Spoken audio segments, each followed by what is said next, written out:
Había ingresado ya Jesús con sus discípulos a aquel salón que estaba previamente preparado para celebrar esta última Pascua. No era un rito que para él le resultara indiferente. Ya desde los 12 años había subido con su madre y su padre a celebrar justamente esta fiesta de liberación. E incluso ya era la cuarta vez que la celebraba con sus apóstoles, con aquellos que había elegido, con aquellos que caminaron con él a lo largo de su ministerio. Pero esta noche había algo diferente, esta noche había algo especial, tal así que Jesús mismo decía: ardientemente he deseado comer esta Pascua con vosotros antes de padecer. ¿Qué tenía de significado esta nueva Pascua? ¿Por qué verdaderamente este ceder era diferente? Porque esta cena era completamente algo revelador y nuevo. Y esta frase en sí misma que Jesús había dicho levantaba la mirada y la sospecha de aquellos que ya la habían compartido con él. Incluso se profundiza más cuando dice que no volverá a tomar del fruto de la vid hasta que se cumpla en el reino de Dios. ¿Qué significa eso? Porque aquella copa donde recordábamos justamente las plagas que habían azotado a Egipto y cómo cada una de ellas restaba la felicidad propia al pueblo de Israel, ¿por qué no se podía ser plenamente feliz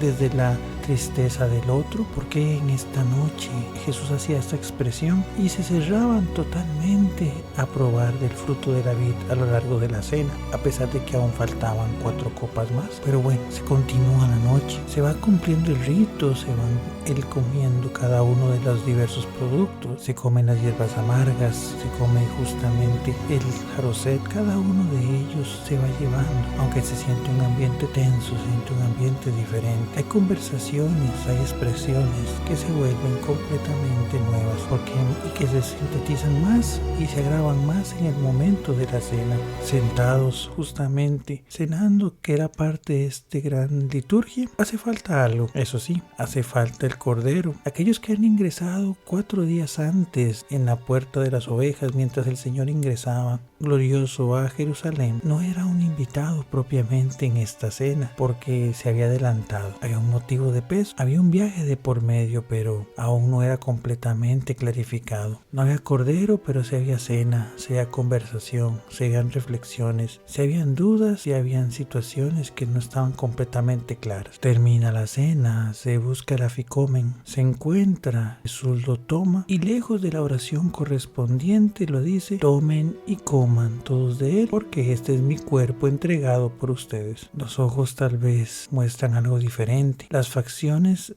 se dan cuenta de que eso no estaba en el rito, pero aún así se recibe el pan, se consume, porque ha sido el mandato del Maestro. De igual manera se llena aquella copa que correspondía a la esperanza mesiánica. Jesús no la toma, pero sí la distribuye. Le dice a sus apóstoles: toman y coman todos y beban todos de él, porque este es el cáliz de la nueva alianza que será entregado por vosotros. ¿Por qué no se decía: bendito eres Dios nuestro, Rey del universo, creador del fruto de la vid? Porque esas palabras estaban cambiando el rito. Con tanta frecuencia lo habían celebrado. El Señor lo sabía, los apóstoles tal vez no entendían, pero se mantenían en obediencia. Posteriormente a esto, se levanta Jesús y le pide a sus apóstoles que lo acompañen a orar a aquel huerto que ya era tan conocido, el huerto de Getsemaní. ¿Qué pasa? ¿Por qué no hemos dicho cuándo celebraremos el otro año en Jerusalén? ¿Por qué hemos terminado tan abruptamente a pesar de que sí hemos hecho los himnos? ¿Por qué nos levantamos en esta noche y nos vamos a orar en vez de festejar? Es claro, la cena estaba inconclusa, la Pascua no había sido consumada. Porque aquel elemento que era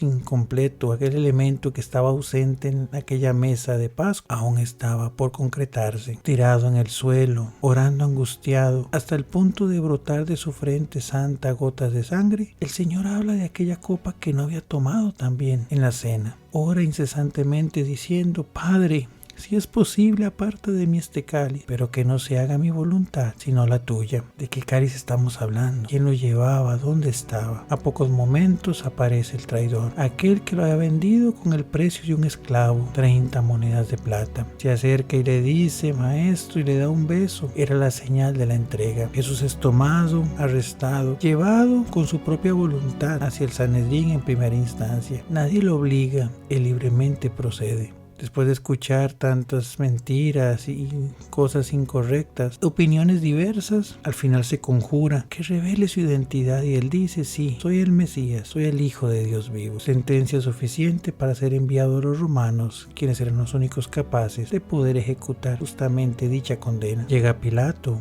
conversa con él y no encuentra ningún motivo que merezca la pena de muerte. Hace intentos diversos, lo envía incluso a aquel con el que estaba enojado, el rey Herodes, quien se burla de él, sí, pero no encuentra un motivo para que sea justiciado. Lo regresa de nuevo a Pilato y Pilato, en sus constantes intentos, al final no consigue hacer nada. Es enviado a la columna, flagelado vilmente, cruelmente golpeado, y no concreta con eso, se le pone una corona de espinas y un manto púrpura. ¿Qué hay el hombre? Aquí está el hombre, eche homo, decía Pilato, pero eso no cambiaría el corazón ya nublado de aquella turba que gritaba: crucifícale, crucifícale. Abrazando su cruz, caminando en medio de la ciudad, el Cordero sigue haciendo aquel camino que están haciendo muchos otros en sus casas correspondientes, suspendidos en unas ramas, mientras se va la sangre, justamente terminando de bordar, terminan las familias recibiendo aquel Cordero, que es parte de esa cena que están a punto de iniciar. Paralelamente, el Hijo del Hombre sube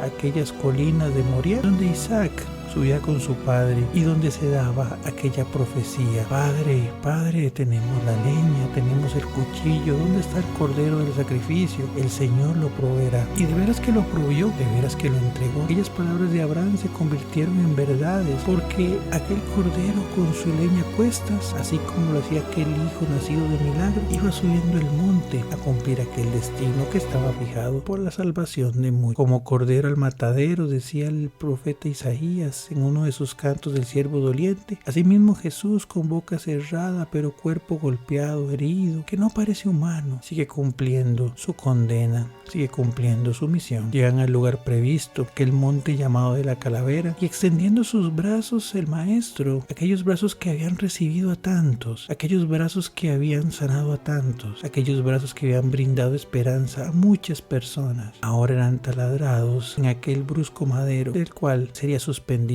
para su ejecución. Y aquella primera frase que nace es: Padre, perdónalos porque no saben lo que hacen. Aquel que había sido injustamente condenado clama a su Padre por la sanidad de aquellos quienes habían promovido tal infamia. Ofrece también el paraíso a aquel ladrón arrepentido, devolviéndole la esperanza a cada uno de nosotros. Nos entrega a su madre como madre nuestra a través de aquel discípulo que desde su pecho escuchaba el corazón y la angustia de aquel que tanto le amaba. Pero llega el momento. La cena tiene que ser completa. Ya el cordero está listo en el sacrificio. Ya el cordero está propuesto como para convertirse en alimento, no solamente durante ese día, sino como una entrega eterna. Pero falta algo. Falta aquella copa que recordaba la realización de la promesa mesiánica. Por lo tanto dice: tengo sed. Había una jarra de vinagre y aquel que le estaba justamente cuidando desde el madero toma una lanza, moja una esponja y la pone en una rama de hisopo. Aquella misma rama que en algún momento determinado se encargó de servir de brocha para pintar puertas, dinteles de aquellas casas hebreas, de manera de que el ángel exterminador pasara de largo de ellas, solamente afectando a aquellas familias de aquellos opresores que habían hecho tanto daño al pueblo. Justamente en ese momento, al recibir esa esponja empapada en vinagre, luego de tomarlo, se ha consumado aquella redención que tanto se esperaba. Con un grito potente se dice: Padre, en tus manos encomiendo mi espíritu, pues todo ya ha sido consumado. Y de esa manera, de ese modo, aquel que era el Hijo entrega su vida. Aquel que era limpio, aquel que era sano, aquel que no ha cometido pecado, convierte en pecado y asume las consecuencias por nuestra salvación. Aquella cena, aquella Pascua ya había sido completamente consumada y quedará ahora esa vivencia que es la Eucaristía. Ahora nosotros mismos viviremos de ese sacrificio, ahora de manera incruenta, que se convierte en nuestra salvación, en ese pan que nos alimenta,